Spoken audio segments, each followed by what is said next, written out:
Picture this. You're standing in the cereal aisle of a grocery store, and you have somehow ended up in a philosophical argument with yourself about eggs, not about whether to buy them, you always buy them, but about how completely normal they are to you. You eat them scrambled, poached, fried, boiled, baked into things, mixed into other things, and you have never once, not even for a moment, thought about how deeply strange it is that you eat them at all. An egg is, when you think about it properly, a reproductive vessel for a bird. It contains everything a developing chick needs to grow from a single fertilized cell into a functioning animal. It is dense with protein, fat, and nutrients specifically calibrated to build a complex vertebrate organism from scratch. And humans, who are technically also complex vertebrate organisms with their own reproductive processes, find them delicious and eat approximately 1 trillion of them per year globally. When did this start? Not the industrial scale consumption. That's obviously recent. But the fundamental behavior, when did the first human ancestor look at a bird's nest, note the presence of these oval objects inside it, and make the cognitive and behavioral leap to eating one? When did eggs become food? The answer is simultaneously more ancient than you expect and more interesting than the question initially suggests. Because the history of humans eating eggs is not just a dietary history. It is a window into the ecological intelligence of early humans, the foraging strategies of our ancient ancestors, and the long complex relationship between the human lineage and the birds, reptiles, and other egg-laying animals that shared their world for millions of years before anyone thought to crack one over a frying pan. Begin with the deep context that makes the question interesting, because without that context, the answer is just a date, and dates are the least interesting part of any story. Early humans, meaning here the broad category of hominins from the Australopithecines through early Homo species across the last 3 to 4 million years, were not the specialized predators that the word hunter implies. The evidence from stable isotope analysis of ancient hominin teeth, from the distribution of food residues at archaeological sites, from comparative studies of modern hunter-gatherer diets, and from the ecology of modern great apes all converge on the same picture. Early hominins were opportunistic omnivores who ate a wide range of food sources depending on what was available, what was accessible, and what the caloric return justified. This opportunistic omnivory had a fundamental ecological logic. In an environment where food availability fluctuated seasonally and where any given day's foraging could produce wildly different outcomes depending on weather, competition, and random encounter, the ability to exploit a wide range of food sources provided insurance against the failure of any single source. A forager who could switch between fruits, roots, insects, small vertebrates, and eggs as conditions changed was better buffered against lean periods than a specialist who depended on a single food category. Eggs were part of this broad dietary opportunism from an extremely early date, not because early humans discovered a secret about egg nutrition, but because eggs are an opportunistic food source that presents itself without requiring the dangerous physical confrontation that hunting large game demands. A nest full of eggs is a concentrated, calorie-dense, easily processed food package that requires no weapons, no coordinated pursuit, and no risk of being injured by the thing you're trying to eat. From a foraging efficiency perspective, eggs are essentially perfect. The archaeological evidence for ancient human egg consumption is more extensive than most people realize, but it comes with important interpretive caveats that require careful handling. Eggshell is one of the most durable organic materials in the archaeological record. While the egg contents decompose rapidly after collection, the calcium carbonate shell fragments can survive in archaeological deposits for hundreds of thousands of years under appropriate conditions. This durability has made eggshell an archaeological resource of considerable value, not just for documenting egg consumption, but for dating sites, reconstructing paleo environments, and, in some cases, identifying the bird, species whose eggs were being consumed. The oldest direct evidence for hominin egg consumption currently in the archaeological record comes from sites in East Africa, dating to approximately 400,000 years ago, where fragments of ostrich eggshell appear in association with hominin occupation debris. Ostrich eggs are the largest eggs produced by any living bird. A single ostrich egg is equivalent to approximately 24 chicken eggs in volume and contains roughly 3,000 calories. The nutritional return from a single ostrich egg is substantial enough that even if an early human had to walk several kilometers to find a nest, the caloric reward justified the investment. But the 400,000-year date almost certainly understates the antiquity of egg eating by a considerable margin. The absence of eggshell evidence at earlier sites is not evidence that earlier hominins weren't eating eggs. It is evidence that the combination of conditions required for eggshell preservation, discovery, and recognition as evidence of consumption was not present at those sites. Organic preservation in the warm, humid environment environments where much of early hominin evolution played out is generally poor, and the recognition of fragmentary eggshell as culturally significant archaeological material requires excavation practice and analytical attention that has not always been applied systematically to older sites. The more important evidence for very ancient egg eating comes not from archaeology, but from comparative behavioral ecology, and from common sense applied to what we know about early hominin foraging. Modern chimpanzees eat eggs, bonobos eat eggs, gorillas eat eggs. All of the great apes occasionally exploit bird nests and reptile nests for eggs when the opportunity presents itself. This behavior is observed in wild populations across Africa, and is not taught or culturally transmitted in any complex way. It appears to be within the behavioral repertoire of any great ape with the cognitive capacity to recognize eggs as food, and the physical capability to access nests. Given that the last common ancestor of humans and chimpanzees lived approximately 6 to 8 million years ago, and given that all surviving lineages from that ancestor, humans, chimpanzees, bonobos, gorillas, consume eggs opportunistically, the most parsimonious inference is that egg eating was part of the ancestral behavioral repertoire, and has been present in the hominin lineage since before the divergence from our common ancestor with chimpanzees. The behavior didn't need to be invented by early hominins, it was almost certainly inherited. This means that when we ask when ancient humans started eating eggs, the biologically accurate answer may be before they were humans, in the sense of the genus Homo. The Australopithecines who walked upright through East African landscapes 4 million years ago almost certainly ate eggs when they found them, just as the chimpanzees in those same landscapes do today. The behavior is ancient beyond any archaeological trace. What changed across human evolutionary history was not whether eggs were eaten, but how they were obtained, which species eggs were targeted, in what quantities they could be accessed, and eventually how they were processed, introducing the entirely separate and culturally significant question of when humans began cooking eggs rather than eating them raw. The diversity of eggs that ancient humans consumed across different environments is a dimension of the story that the chicken-egg-centric modern perspective completely obscures. Ancient humans in coastal environments had access to seabird colonies, where enormous numbers of eggs were available seasonally. Seabird colonies produce eggs in extraordinary densities. Colonies of gannets, cormorants, penguins, and other colonial nesters can contain thousands to hundreds of thousands of breeding pairs, each producing 1 to several eggs per season. The archaeological evidence from coastal sites occupied by ancient humans consistently includes seabird bone deposits indicating intensive exploitation of seabird colonies, and the logic strongly supports egg exploitation accompanying bird hunting at these locations. The Pinnacle Point sites in South Africa, dated to approximately 164,000 years ago and representing some of the earliest evidence for systematic marine resource exploitation by Homo sapiens, provide context for understanding how coastal adapted early modern humans were exploiting the full range of coastal resources, including shellfish, fish, marine mammals, and almost certainly the seabird eggs available at the colonial nesting sites in the same coastal environment. Inland environments provided different egg resources, wading bird colonies along lakes and rivers, herons, ibises, storks, flamingos, nested in accessible locations that early humans moving through those landscapes would encounter regularly. The enormous flamingo colonies that form along East African soda lakes, including lakes in the Rift Valley where much of hominin evolution occurred, would have provided seasonal egg resources of considerable scale. Archaeological sites around ancient East African lake margins frequently contain bird bone deposits consistent with intensive bird exploitation, and egg consumption at these sites is archaeologically invisible but ecologically certain. Crocodile eggs represent a food source that receives almost no attention in discussions of ancient human diet, but that was almost certainly exploited across the African lake and river environments where early hominins spent much of their evolutionary history. Crocodile nests, mounds of vegetation and soil constructed by the female, are substantial structures containing 30 to 80 eggs each, buried in locations along riverbanks and lake shores. The female crocodile guards the nest during incubation, which creates a confrontational access problem. But the eggs of other reptiles, monitor lizards, tortoises, various snakes, were deposited in locations without active nest guarding, providing accessible high-fat, high-protein packages for early humans who knew where to look. The The knowledge required to efficiently exploit egg resources, knowing which species nested where, when nesting seasons occurred, how to locate nests that were deliberately concealed, how to assess whether eggs were still in an edible developmental stage, represents a significant body of ecological knowledge that was accumulated across generations and transmitted culturally within human groups. Bird nesting behavior varies considerably between species. Some birds nest in open, visible locations. Others conceal nests in dense vegetation, in tree cavities, in rock crevices, or underground. Finding the eggs of concealed nesters requires the ability to observe and interpret behavioral cues, watching parent birds to identify the location of the nest, reading disturbance behavior that indicates nest proximity, understanding the habitat preferences of different species during the breeding season. This observational tracking knowledge, watching a bird's behavior to infer the location of its nest, is within the cognitive capacity of any hominin with adequate visual attention and the patience to follow and observe bird behavior systematically. But it is also a skill that improves with experience and that can be transmitted culturally. An experienced forager who knows which bird behaviors indicate nest proximity and which habitat features predict nest locations can share that knowledge with others, significantly improving the group's collective efficiency at finding eggs. By the way, if you want to go even deeper into the secret lives of ancient humans, I just launched a full course called The Secret Lives of Ancient Humans. 10 modules,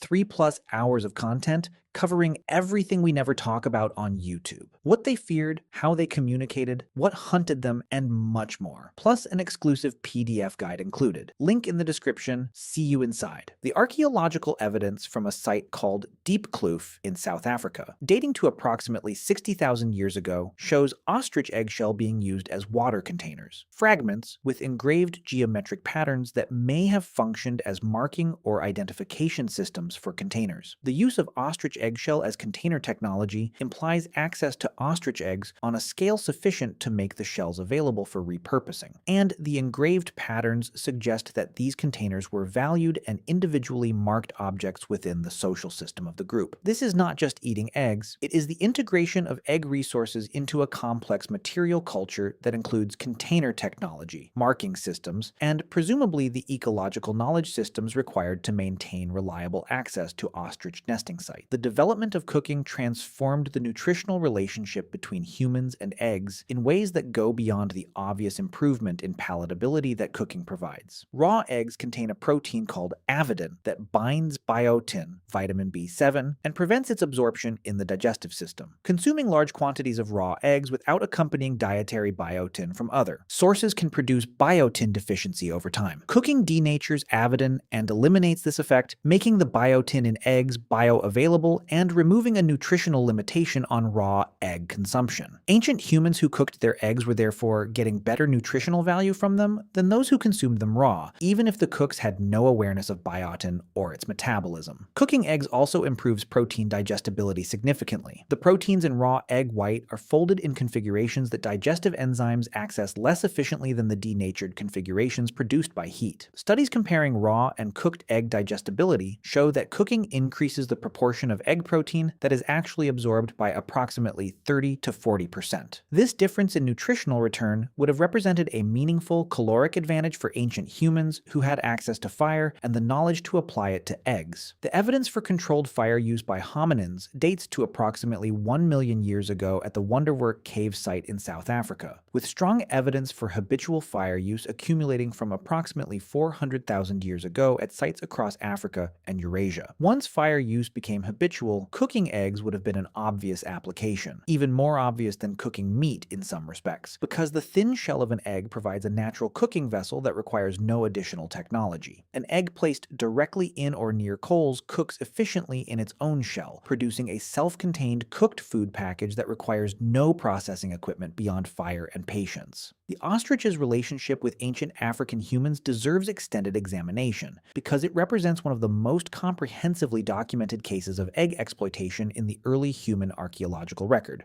and because the relationship extended far beyond simple consumption.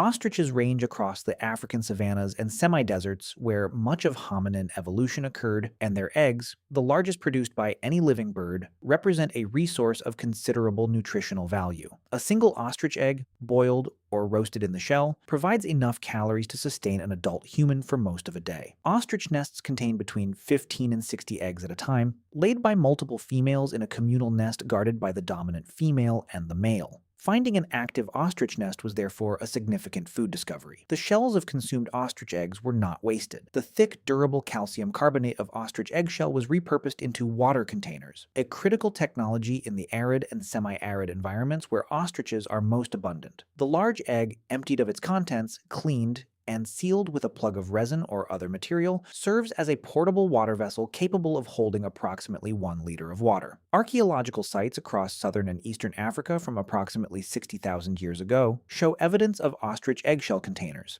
and the practice of using ostrich eggshell as container material persists in some traditional African cultures today. The eggshell was also worked into beads for personal ornamentation. Ostrich eggshell beads, produced by cutting fragments of shell into discs and drilling central holes, appear in the South African archaeological record from approximately 75,000 to 100,000 years ago, representing some of the oldest personal ornaments in the human archaeological record. The production of these beads required access to ostrich eggshell, which implies regular egg consumption producing shell material in sufficient quantities for ornament production as a secondary use. The beads themselves were not merely decorative, they were almost certainly information-carrying objects that signaled social identity, group membership, or alliance relationships within and between human groups. The ostrich example illustrates how deeply integrated egg exploitation was into the broader subsistence and social systems of ancient African Homo sapiens. The egg was food. The shell was container material. The shell was ornament material. The knowledge of where ostriches nested was a valued ecological resource within the group's knowledge system. The relationship with ostriches extended across multiple functional domains simultaneously: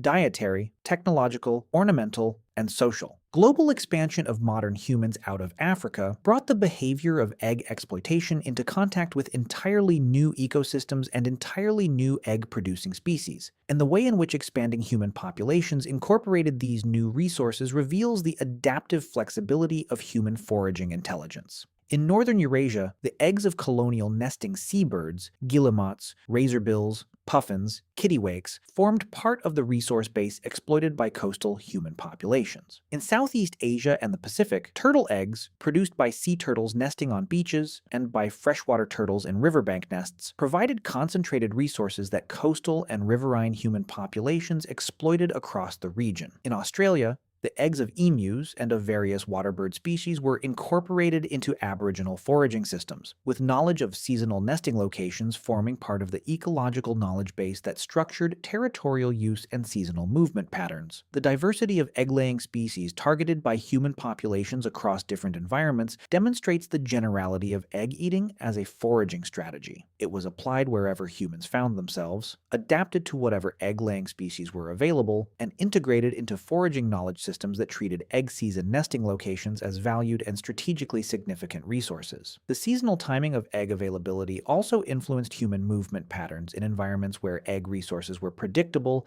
and substantial. Archaeological evidence from multiple coastal and lakeside sites shows intensive occupation during bird nesting seasons that correlates with the peak availability of eggs and nesting birds, suggesting that seasonal egg resources were sufficiently important to structure human territorial use and movement calendars in those environments. The domestication of chickens, which occurred in Southeast Asia approximately 3,000 to 4,000 years ago from wild red junglefowl, transformed the egg from a seasonally available wild resource into a year-round, reliably produced domestic food source. But it did not begin a new dietary relationship. It intensified an ancient one. The wild red junglefowl lays approximately 15 to 20 eggs per year in a natural nesting cycle. Through domestication and selective breeding, chickens were eventually developed into breeds that lay 200 to 300 eggs per year, a productivity transformation achieved over thousands of years of selection for high egg production. The modern laying hen is a technological artifact as much as a biological organism, shaped by human selection pressure over millennia into something far removed from its wild ancestor. The earliest use of domesticated chickens, however, appears to have been not primarily for eggs, but for cockfighting and ritual purposes, a common pattern in animal domestication, where the initial value of the domestic animal is not the same as its later primary economic value. The shift toward eggs and meat as the primary purpose of chicken domestication occurred gradually as the birds became integrated into agricultural economies, and as selection for productive traits intensified. The spread of domestic chickens from Southeast Asia across Asia, the Middle East, Africa, and eventually Europe over several thousand years brought reliable year-round egg production to human populations that had previously depended on seasonal wild egg resources. This reliability, more than the eggs themselves, was the transformative change. It decoupled egg consumption from the seasonal calendar of wild bird nesting and made eggs a staple food rather than a seasonal opportunity. The person standing in the cereal aisle, thinking about eggs for longer than cereal aisle situations usually require, is the end point of a relationship between the human lineage and eggs that stretches back millions of years to a primate ancestor who found a nest and ate what was in it. Every egg-eating behavior in between. The Australopithecine raiding a nest in an East African acacia tree, the Homo heidelbergensis finding a flamingo colony along a Rift Valley lake, the early modern humans supplementing their diet with ostrich eggs and repurposing the shells as water containers and beads, the coastal forager harvesting seabird eggs from cliff face colonies, the agriculturalist managing a flock of domesticated chickens in a Southeast Asian village. All of these are variations on the same theme, adapted to different environments and different technologies, but rooted in the same opportunistic ecological intelligence that identified eggs as an accessible, calorie-dense, high-value food. The behavior is older than our species. It is probably older than our genus. It was shaped by millions of years of foraging intelligence operating in environments full of egg-laying animals, and it became progressively more sophisticated as human cognitive and social capacity expanded. From opportunistic raiding to systematic seasonal exploitation, to knowledge-based tracking of nesting locations, to the cultural elaboration that turned ostrich eggshell into containers and ornaments, to the selective breeding that eventually produced the modern laying hen. The egg was not invented as a food. It was recognized as one by a primate ancestor who had the cognitive wherewithal to find it and the appetite to eat it, in a moment that left no archaeological trace but that was repeated across millions of years until the behavior became as deeply embedded in the human relationship with food as any dietary practice in the species' history. Put the eggs in your basket. They've been coming home with humans for a very long time.